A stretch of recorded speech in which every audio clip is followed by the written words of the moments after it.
What is going on, guys? All up Blitzel here, and today I am back with my bold predictions and picks for the Knoxville / Bochum Regional Championships. So I'm going to do like it I've done before and go first with my picks, and then I'll explain my picks, and then I will go for I'll show you a list for each one of my decks, and then I'll go over some bold predictions and then some thoughts that I have for the upcoming tournament. So if any of you guys are attending either one of these regionals, let me know in the description or in the comments down below, because I'd love to know how many of my viewers are going to one of these events.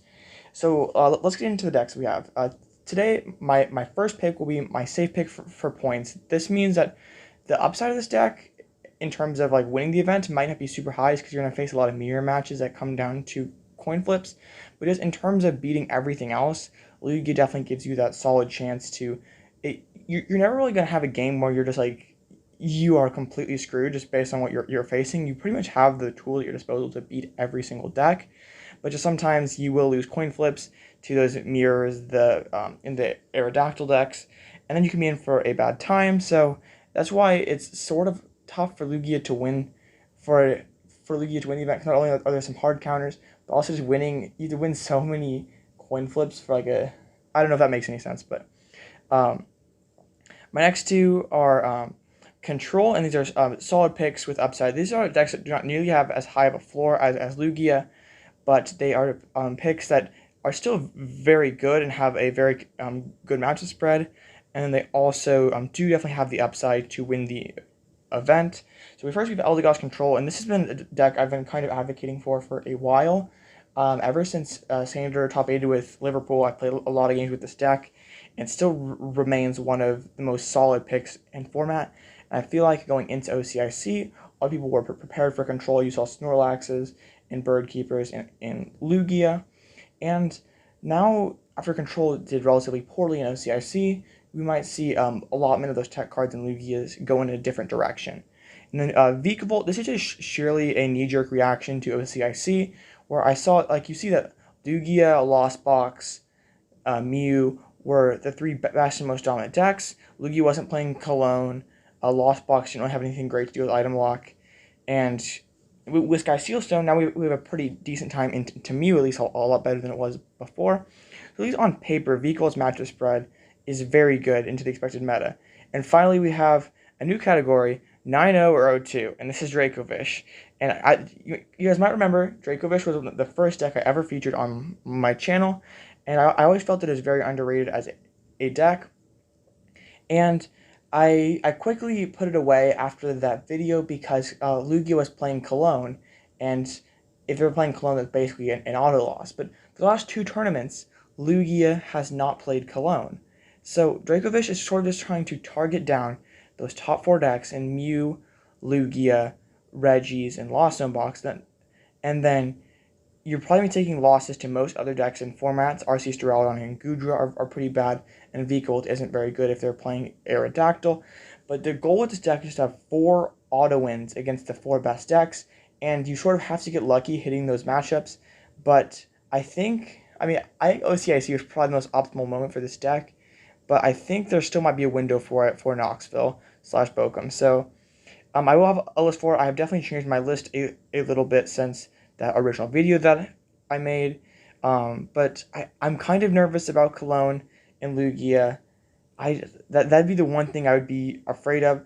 I have made some improvements to be able to deal with Dragonite, and Dragonite's not that much of an issue, but it's definitely a very fun deck, and it's extremely intriguing because you hard auto in Mew, Lugia, and then you have the Ice Cube for the Regis and the Lost Zone Box. So it's definitely one. I'm going to have an uncut gameplay video of it sometime this weekend, either Saturday or Sunday, so we can take a look at how it performs against a more general meta. PCG Ladder is not always the best measuring stick, but we'll still be able to get some games for it with you guys. So yeah, these are my picks. I mean, as long as Lugia's in format, it's probably gonna stick in that safe pick spot. And until people respect Control, I'm gonna keep putting it in that solid pick category, because it still boasts one of the best matchup spreads in the game. It just is sort of held down by, it's kind of held down by itself in a way. Like if the pilot isn't super competent with the deck and they can like drop a first game to misplay or to a slow draw, you're unlikely going to be able to at least get a win. There's going to be a tie at best most of the time. And Vikavolt can be a little inconsistent sometime itself. So I think both of those decks are very well positioned, and Dracovish could either win you event, or you could be going 0-3 drop and finding something else to do for the rest of the day. But yeah, those were my picks, and now we'll get into the list, starting off with Lugia. And yeah, this is my Lugia list that I uploaded in yesterday's video. It's pretty much your standard Lugia. I just threw in that Cape of Toughness. As I explained in more detail in that video, it gives you a pretty nice time into that Lost Zone box list that Azul won OCIC with. That definitely emerged as a pretty big threat to Lugia, but you can get a Cape of Toughness on that Stoutland, put a V-Guard energy on it. If people are just net decking Azul, which I'm sure a lot of people will, because it's like sort of the clear new best build of Lost Zone box, you have a pretty solid time because you can double dip a Comfey and then like Boss, and if your Stoutland gets 4 prize of value, you're pretty much going to win that game every single time. So other than that, we got the same amazing rare Radiant attackers. 3-2 Lugia is a little thinner than I'd like it to be, but you can't really fit everything. And a lot of the times you're going to be using one Lugia per game. The only reason you want a third one is just for prizing. If you are not, if you don't respect Kyogre, you could definitely cut that Wash energy for a third capture for that little extra consistency. But Lugia is definitely, like, you have your, like, skeleton that you're going to stick to, like that 4 Archeops, the 3-2 Lugia, and the energies is sort of like 15 or 16. You can kind of tech it out the way you want to. Like, if you're more afraid of control, you can add cards like Snorlax, Birdkeeper, Eldegoss to give you a better time into that. If you're afraid of Lost Zone box, you can add cards like Cape of Toughness, or if you're afraid of like Vikavolt decks, Aerodactyl decks, you can add Cancel Link alone.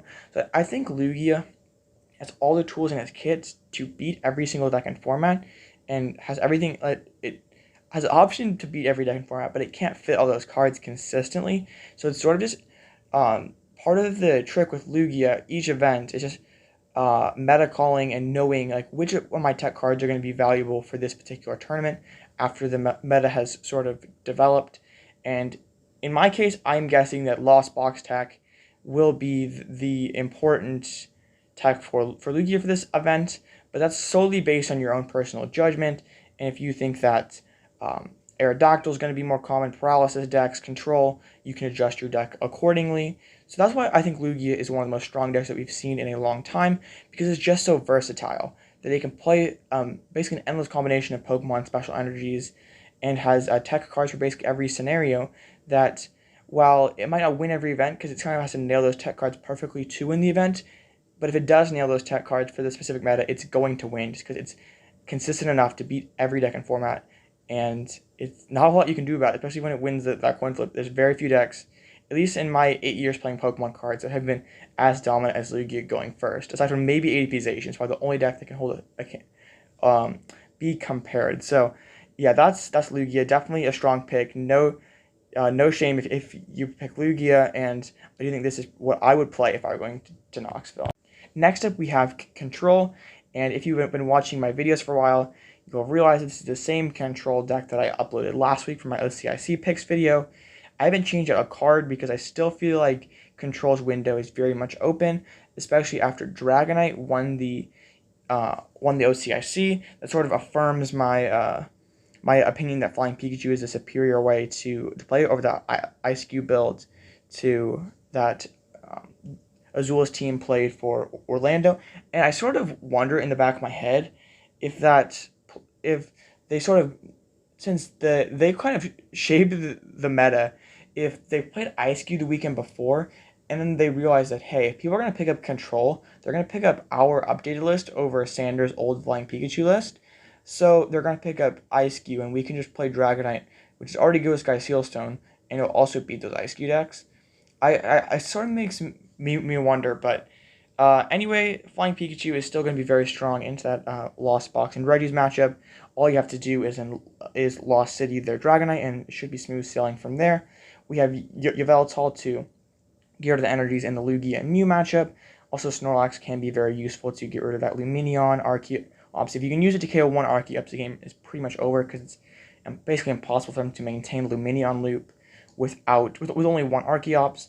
and we still have that Eldegoss loop for Goodra and Duraludon. So I think this gives you one of the best overall spreads in the game, aside from maybe Lugia. I just wouldn't recommend it for everyone, especially if you're just looking to pick this up the night before. I would not recommend it because this is a very tough deck to play, and also, if you make one mistake, sometimes that's the difference between a win and a tie or a loss and a tie. So definitely, I would, if you're going to play this deck for the event, I would definitely say play lots of games beforehand. I know that's, I mean, it's going up on Friday, so you can't really do that if you're already in Knoxville. But one thing you could change is if you could cut a speed energy for a second bird keeper, or I'd say 4 speed is probably the most cuttable card. So if you have another card you'd like to add to the deck, that's the first place I would go. But overall, as long as there's a good control archetype in the game, I'm probably going to play it. I've definitely loved control a lot over the years, but I do think this is one of the most well-positioned control decks in a while. And I think that control is always strongest when people don't expect it. So I think, and after its sort of flop at OCIC, I definitely think it could be time for control to finally shine again. Our third deck I'll be showing off here is Vikavolt Aerodactyl. This is loosely based off Gibson Archer Tang's San Diego first place list. And my logic behind bringing Aerodactyl back into the Vikavolt deck, if you notice the Orlando and OCIC, very few people were playing that Aerodactyl anymore. And while it's not the most consistent card to add to the deck, just that power basically saying if I win the coin flip against you, I win against Lugia is too powerful to ignore in my opinion. Especially people are not going to respect it by playing Canceling Cologne. I do think the addition of Sky Seal Stone in the deck does make your Mew matchup significantly better. That's why I'm playing the Raihan in this deck. So it's a quick ball out to your Sky Seal Stone. Basically, you can quick ball for Lumineon for Raihan and always have that out to use the Drapion. One thing you can do if you're afraid of Path to the Peak, Temple of Sinnoh, you could definitely cut that third energy search for like a Pumpkaboo or a Lost Vacuum. I would say Lost Vacuum is probably a little bit more meaningful than Pumpkaboo, but Pumpkaboo does let you have multiple uses of it because you have Scoop Up Net, so both of them have their pros and their cons, but I would probably lean toward Vacuum over Pumpkaboo because you can find it off Mew and does not eat up one of your bench spots, because bench spots are kind of premium with this deck. I am playing the Ditto to try to have like third Vikavolt, second Raikou. I don't know if it's that great though. It's a pretty atrocious starter. Could very well be something else if you don't want it in there. If you cut it, I definitely wouldn't argue too much. And I'm playing the one fighting energy to attack with the Aerodactyl. You also can put the Sky Seal Stone on the Aerodactyl and then try to use that into the Arceus Duraludon matchup to try to use that Aerodactyl V to take a prize on the Arceus. If you like a paralyzing bolt and then into the Aerodactyl's second attack, then you can take 3 prizes from that and then take 4 off the Duraludon. Sky Seal Stone is kind of an interesting card because it doesn't help your consistency like Forest Seal Stone does, but I do think it's worthwhile enough just because it makes your Mew matchup from okay to extremely favorable, which I mean, as long as Mew is legal, it's going to be a top contender. Other than that, very similar to what Gibson Archer Tang ran at San Diego. I'm not playing Trekking Shoes. I'm just opting for a little bit more consistency and like the third battle pass, and then the Raihan, and what's the other card I put in? The third Energy Search. Those are my 3 cards I took out the Trekking Shoes for. I do think this deck is extremely well positioned, as I mentioned in the intro, because you are very good into Lugia if you go first and they're not playing Cologne. So it's kind of an asterisk next to that, but you do still have a very good Lost Zone Box matchup, which I definitely could see a lot of Lost Zone Box popping up after Azul and to a lesser extent Pedro did very well at OCIC with. So this is definitely a riskier deck because it can be kind of inconsistent, and if the meta does not fall your way, it could be in for a bad day. Like if you face Cologne, Lugia, or you just don't hit Lost Box, you hit like Arceus decks, you could be in for a bad day. But that's kind of what going deep in the regional is. You sort of have to get lucky with the matchup roulette, and I think the Equal does give you a pretty good chance to go deep into the tournament. And now on to one of my wackiest creations ever, and this is Dracovish. And I made a video on this, my first video on the channel. It's actually still one of my most well-viewed videos too, which is kind of funny because my editing skills were very low quality back then. But I have made a few changes from that list I uploaded about a month ago. I added that Lost City to hopefully give you a chance into that Lost Lot matchup with Dragonite, because before I was just playing the one Ice Cube, and now then you basically auto lose against Ice Dragonite Lost Zone box, but now we can use 2 Ice Cubes in that Lost City to a Lost Zone their only Dragonite, and we should be able to win.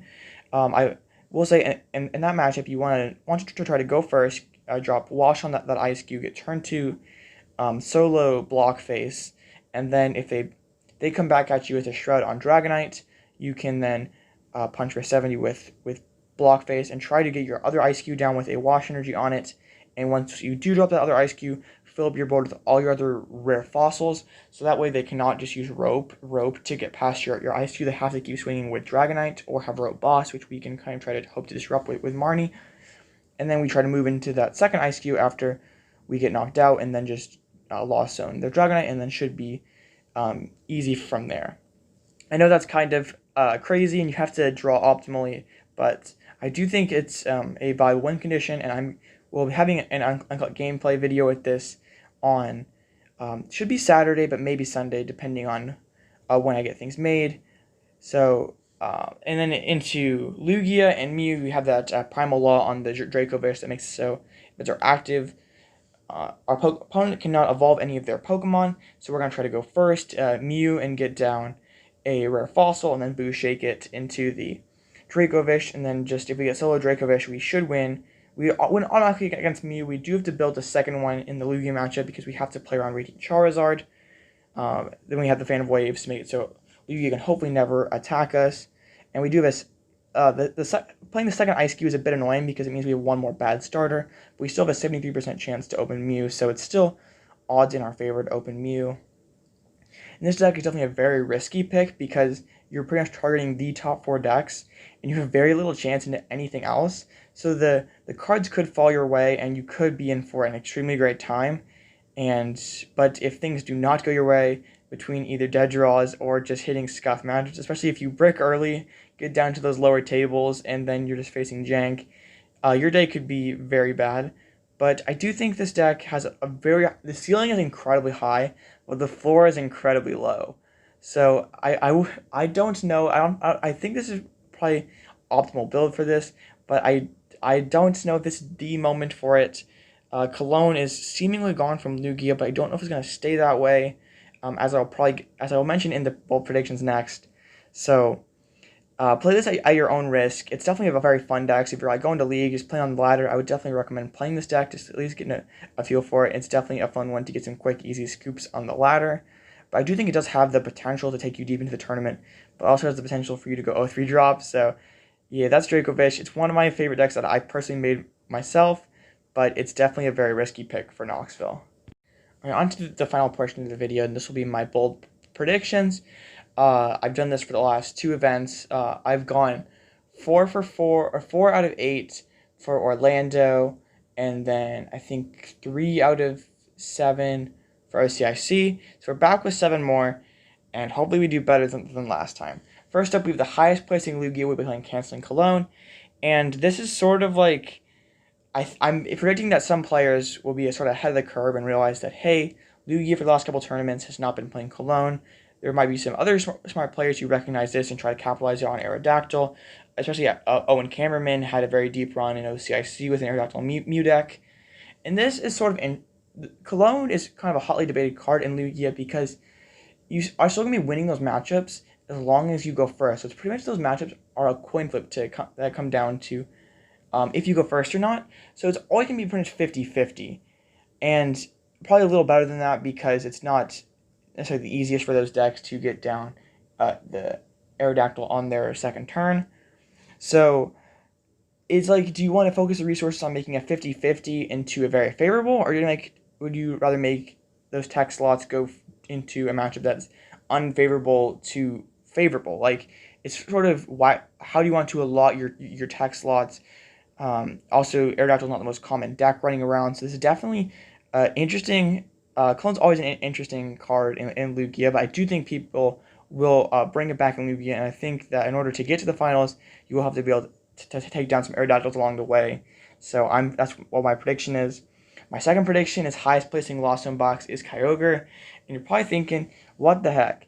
Lugia Lost Zone box just won last weekend without Kyogre.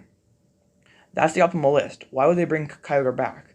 Well, think about it. if I'm sitting across the table from Azul, I'm probably guessing that he's playing his exact same list from OCIC or very similar.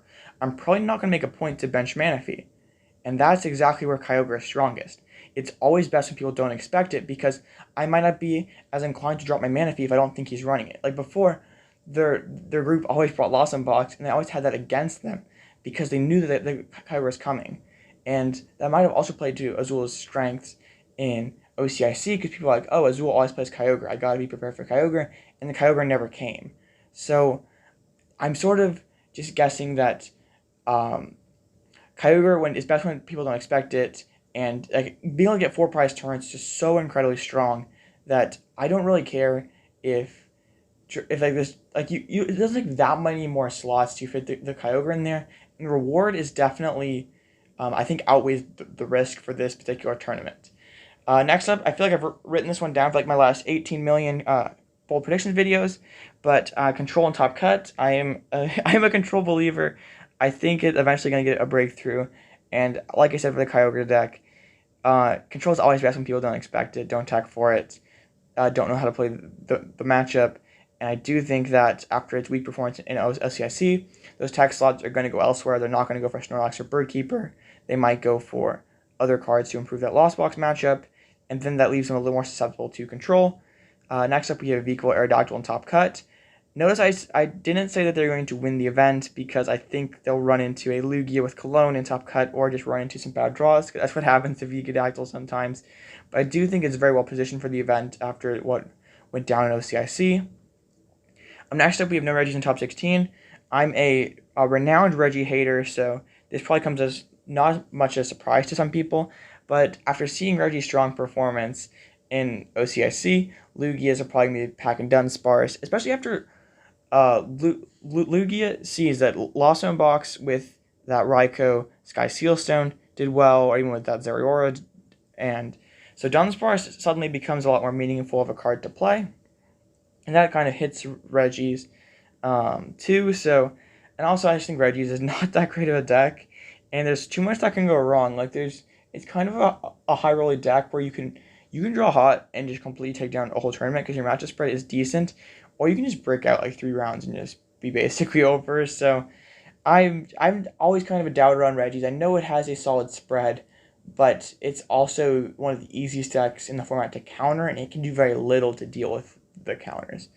My next prediction is Lugia will end up winning the event, but less in top 16 than OCIC. There were 8 Lugias in top 16 of OCIC, and I do think that Lugia will end up taking this event down, just because I am a believer that there will be someone who gets down those right Lugia attacks, hits the right matchups, and basically that is that. They win enough coin flips to win the tournament. That's sort of what it comes down to in the end.